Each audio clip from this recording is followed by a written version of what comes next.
ఉంది. కొడంగల్లో భారీ బహిరంగ సభకు కేసీఆర్ ప్రణాళికలు రచిస్తున్నారు. మరోవైపు సీఎం వర్సెస్ కేటీఆర్ మధ్య మాటలు తూటాలు పేలుతున్నాయి. అసలు అటు అసెంబ్లీ సమావేశం తర్వాత తెలంగాణలో పొలిటికల్ చలిమంటలైతే మరింత పెరిగే అవకాశాలు అయితే స్పష్టంగా కనిపిస్తున్నాయి.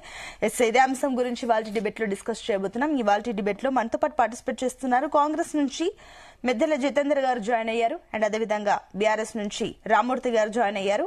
ఇక బీజేపీ నుంచి శంకరోళ్ల రవికుమార్ గారు జాయిన్ అయ్యారు. మరికొంతమంది కూడా కాసేపట్లో జాయిన్ అవుతారు. అందరికీ వెరీ గుడ్ మార్నింగ్ అండి. గుడ్ మార్నింగ్ అండి. ఎస్ జితేందర్ గారు మీతో స్టార్ట్ చేస్తాను. సో చూస్తున్నాం కొన్ని రోజుల నుంచి అటు సీఎం వర్సెస్ మాజీ సీఎం గా కనిపించింది. ఆ తర్వాత కేసీఆర్ బయటకు వచ్చి ఎప్పుడైతే ప్రెస్ మీట్ పెట్టారో ఆ తర్వాత నుంచి కంటిన్యూస్ గా అటు కాంగ్రెస్ రియాక్ట్ అవ్వడం, కాంగ్రెస్ ఎమ్మెల్యేలు ఎమ్మెల్సీలు అందరు రియాక్ట్ అవుతున్నారు. ఆ తర్వాత కేటీఆర్ కూడా ఎంట్రీ ఇచ్చి ఆయన కూడా మాట్లాడారు. సో మొత్తం మీద అయితే మీ పైన మీరే టార్గెట్ గా అటు కేసీఆర్ ప్లాన్ చేస్తున్నట్లు కొడంగల్లోనే మీ సొంత జిల్లా సీఎం సొంత జిల్లాకు సంబంధించి అక్కడే కూడా బహిరంగ సభకు ప్లాన్ చేస్తున్నారు కాబట్టి ఏమనుకుంటున్నారు? మిగతా వారు కాస్త మ్యూట్ లో పెట్టుకోండి. అండ్ అదే విధంగా కల్లూరి శ్రీనివాస్ గారు కూడా జాయిన్ అయ్యారు, రాజకీయ విశ్లేషకులు. శ్రీనివాస్ గారు గుడ్ మార్నింగ్ అండి. నేను మళ్ళీ వస్తాను మీ దగ్గరికి. ఎస్ జితేందర్ గారు గుడ్ మార్నింగ్. మీకు ప్యానెల్లో ఉన్న మిత్రులందరికీ నమస్కారాలండి. ఇది ఒక శుభ పరిణామం అండి. ఎప్పుడైనా కూడా పాలక పక్షమే ఒకటే ఉంటే బాగుండదు, ప్రతిపక్షం కూడా ఉండాలి. అక్కడ ఉన్నటువంటి సమస్యల్ని ఎత్తి చూపాలి. అప్పుడే అభివృద్ధి చెందుతుంది, మంచి జరుగుతుంది.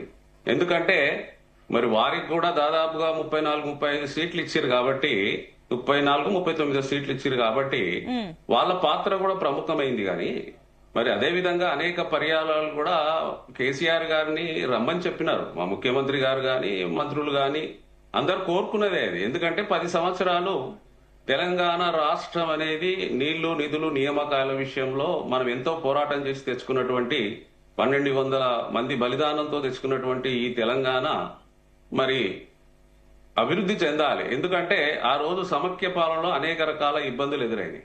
అందులో నీళ్లు నిధులు నియామకాలు ఈ మూడిట్లలో అన్యాయం జరిగింది కాబట్టి మనం ఇంత బలిదానమైనా కూడా మనం ఈ రోజు తెచ్చుకోగలిగినాం. దాన్ని కాంగ్రెస్ పార్టీ కూడా మరి 2 రాష్ట్రాలలో ఇబ్బందికరమైన సంఘటనలు ఎదురైనా కూడా కాంగ్రెస్ పార్టీ ఇచ్చింది. దానికి అనుగుణంగానే కేసీఆర్ గారు మరి ప్రజల మ్యాండేటరీ ప్రకారంగా ఆయన ముఖ్యమంత్రి అయ్యిండు. ముఖ్యమంత్రి అయి 10 సంవత్సరాలు పరిపాలించాడు. పరిపాలించినప్పుడు ఆయన రాష్ట్రాన్ని చూసుకోవాల్సిన అవసరం ఉండే. అందులో మరి నీళ్లు నిధులు నియామకాలు. మరి నీళ్లు అన్నప్పుడు మనకు 2 జీవనదులు మరి పారుతున్నాయి, ఒకటి కృష్ణా గోదావరి. మరి కృష్ణా పరివాహక ప్రాంతం అనేది సమగ్ర రాష్ట్రంలో ఏ విధంగా మరి బలైపోయిందో, ఏ విధంగా ఇబ్బందులు పడ్డాయో చూసినాం మనం. అందులో మరి ఈ రోజు ఉన్నటువంటి పరిస్థితులలో కృష్ణా రివర్ లో మరి ఉన్నటువంటి పరిస్థితులలో మన జరిగినటువంటి సంఘటనలో పాలమూరు రంగారెడ్డి జిల్లాలో జరిగినటువంటి ఉన్నటువంటి ప్రాజెక్టు విషయంలో మరి నేను ఈ విధంగా చేస్తా ఆ విధంగా చేస్తా నేను బయటకు వస్తా అని చెప్పడం జరిగి బయటకు వచ్చింది ఆయన. మరి గడిచినటువంటి 10 సంవత్సరాలలో ఆయన చేసినటువంటి నిర్వాహకం ఏంది? మరి అంటే ఇప్పుడు ఒకటి జితేందర్ గారు, ఈ 10 సంవత్సరాల గురించి ఒకవేళ ఇప్పుడు కేసీఆర్ మాజీ సీఎం కేసీఆర్ అసెంబ్లీకి వస్తే ఇవన్నీ మీరు అడగడానికి రెడీగా ఉన్నారు. కానీ నా పాయింట్ ఏంటంటే సీఎం సొంత ఇలాకా కొడంగల్లో సభ పెడుతున్నారంటే అక్కడ మాట్లాడేది ఈ 10 ఏళ్లలో వాళ్ళేం చేశారని చెప్పుకుంటారు. కానీ మీరు కూడా చేస్తున్న మీరు విఫలమైన మీరు ఫెయిల్యూర్ సమ్స్ అన్ని కూడా ఎక్కువగా అక్కడ హైలైట్ చేస్తారు కదా, మీ సొంత ఇలాకాలలోనే కదా. మరి అక్కడేం మాట్లాడుతున్నారని మీరు అనుకుంటున్నారు? మంచిదే అంటారా అక్కడ కూడా వెళ్ళి మీ గురించి మాట్లాడితే? చూడండి, ఇప్పుడు ఏదైనా సరే, ఇప్పుడు ఏదైనా విమర్శ వచ్చినప్పుడు అది విమర్శంలో అది ఇబ్బందికరంగా ఉంటే బాగు చేసుకోవడానికి అవకాశాలు ఉంటాయి, తప్పకుండా అది ఉంటది. కాబట్టి కొద్దిగా మనం ఇందులో అక్కడ జరిగినటువంటి పాలమూరు రంగారెడ్డి ఎత్తిపోతల పథకం విషయంలో నేను ధర్నాలు చేస్తాను, అది చేస్తాను, ఇది చేస్తానని మాట్లాడాడు. కృష్ణా రివర్ లో జరుగుతున్నట్టు అన్యాయాన్ని ఈ రోజు ఆంధ్ర పాలకులు గత 10 సంవత్సరాలలో చేసినటువంటి నిర్వాహకాలు కొంత మనం చర్చించుకోవాలి దీంట్లో. ఎందుకంటే అది చాలా ఇంపార్టెంట్. మరి ఇక్కడ మరి కృష్ణా రివర్ లో జరుగుతున్నటువంటి మనకు పోతిరెడ్డిపాడు నుంచి మొదలు పెడితే ప్రకాశం బ్యారేజ్ వరకు మనకు రావాల్సినటువంటి కృష్ణా రివర్ లో 811 టీఎంసీలు రావాలి. మన పరివాహక ప్రాంతం అనేది 49, తర్వాత ఆంధ్ర పరివాహక ప్రాంతం అనేది 31% ఉంది.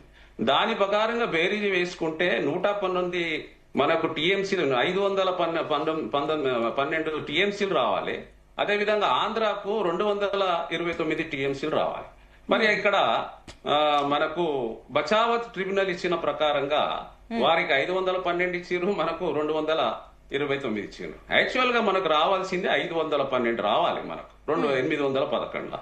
మరి అక్కడ మరి అదే విధంగా ప్రిపేర్ అయ్యండి, మళ్ళీసారి ప్రిపేర్ అయ్యండి. అన్ని తప్పులు మాట్లాడుతున్నారు, అవన్నీ తప్పులు లెక్కలు.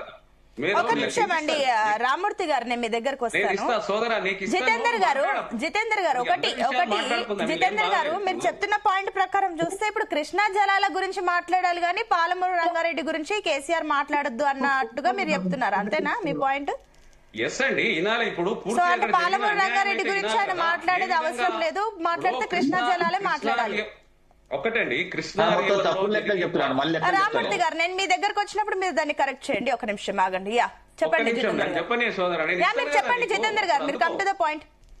ఓకే. ఇప్పుడు నేనేమంటున్నంటే కృష్ణా రివర్ లో జరుగుతున్నటువంటి అన్యాయం గురించి మనకు రావాల్సింది 512 రావాలి యాజ్ పర్ మనకున్నటువంటి పరివాహక ప్రాంతం పరంగా. అదే విధంగా 1969 లో బచావత్ ట్రిబ్యునల్ స్టార్ట్ చేసినప్పుడు వాళ్లకు మనకు రావాల్సినవన్నీ ఇవ్వకుండా, మరి అదే విధంగా బ్రిజేష్ ట్రిబ్యునల్ దగ్గరకు వచ్చే వరకే మనకు 299, 512 వాళ్ళకి ఇవ్వడం జరిగింది. దాంట్లో మనం చూస్తే ఈ రోజు మనం ప్రకాశం బ్యారేజ్ నుంచి 130 టీఎంసీలు తీసుకుంటున్నారు. అదే విధంగా అది రెండోది నాగార్జున సాగర్ రైట్ కెనాల్ నుంచి 140 టీఎంసీలు తీసుకుంటున్నారు. పోతిరెడ్డి పాడు చూడండి, పోతిరెడ్డి పాడుల ఆ రోజు 4 గేట్లు ఉండే, ఆ తర్వాత మధ్యలో దాన్ని 14 చేసిండ్రు, ఆ తర్వాత మళ్ళా 24 చేసిండ్రు. జగన్ వచ్చిన తర్వాత మళ్ళా ఒక 14 పెంచుకున్నాడు. దాని ప్రకారంగా అదే విధంగా అక్కడికి వస్తే సంగవేశ్వరం నుంచి 2 టీఎంసీలు, పోతిరెడ్డిపాడు నుంచి 8 టీఎంసీలు, డైలీ 10 టీఎంసీల నీళ్లు తీసుకెళ్తున్నారండి. అక్కడి నుంచి నెలంతా కలుపుకుంటే దాదాపుగా 300 టీఎంసీలు తీసుకుపోతున్నారు. మొత్తం కలిపి దాదాపుగా 600 టీఎంసీలు అనేది ఆంధ్ర వాళ్ళు తీసుకెళ్తున్నారు ఆంధ్రప్రదేశ్ కు. కాబట్టి మనం తీసుకుంటుంది ఏంది, లెఫ్ట్ కెనాల్ ద్వారా 140 టీఎంసీలల్లా మళ్ళీ అందులో మనకున్నటువంటి పరిస్థితులలో మనకు ఖమ్మంకు దాదాపుగా ఒక 40 టీఎంసీలు, తర్వాత నల్గొండకు 70 టీఎంసీలు కలుపుకుంటే ఓన్లీ 110 టీఎంసీలే తీసుకుంటాం. అందులో నుంచి మళ్ళా ఒక 30 టీఎంసీలు, 28 టీఎంసీలు. ఒక్క నిమిషం వినండి, పూర్తిగా వినాలి ఇది, ఎందుకంటే తెలవాలి ఏ విధంగా జల దోపిడీ అవుతుంది అనేది. అయితే అందులో అది మనకు ఇక్కడ ఉన్నటువంటి ఈస్ట్ వెస్ట్ గోదావరికి పోతున్నాయి. టోటల్ గా మరి ఈ పరివాహక ప్రాంతం అనేది అన్యాయం అయిపోయింది. మరి దాన్ని మనం ఆ రోజు మనం అనుకున్న ప్రకారంగా రంగారెడ్డి పాలమూరు ఎత్తిపోతల పథకం అనేది ఒక 12 లక్షల మన ఎకరాలకు నీళ్లు ఇవ్వాలనే ఆశయంతో మరి మొదలు పెట్టాల్సిన అవసరం ఉండే.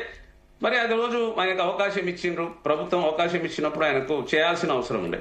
అక్కడ దాదాపుగా 600 టీఎంసీ నీళ్లు తీసుకుంటే మనం కనీసము ఒక 110 ఏమో లెఫ్ట్ కెనాల్ ద్వారా తీసుకుంటున్నాం.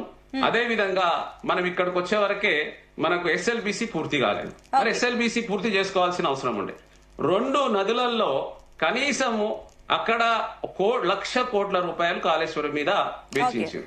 మరి ఇటు 50 అటు 50 చేస్తే ఈ పాలమూరు ఎత్తిపోతల పథకం అనేది మరి పూర్తి అయితే ఇక్కడ కూడా 12 లక్షల ఎకరాలకు నీళ్లు వస్తుండే కదా. మరి ఈ ప్రాబ్లమే ఉండకపోతుండే. 10 సంవత్సరాలు పరిపాలించినప్పుడు మరి 2 వైపులా ఉన్నటువంటి నదుల్ని వాడుకోలేక ఫెయిల్ అయిపోయినటువంటి కేసీఆర్ గారు కాళేశ్వరం మీద కక్కుర్తి పడి, కమిషన్ మీద కక్కుర్తి పడి చేసిండా, మరి ఎలా చేసిండ అనేది మనం చర్చించుకోవాలి.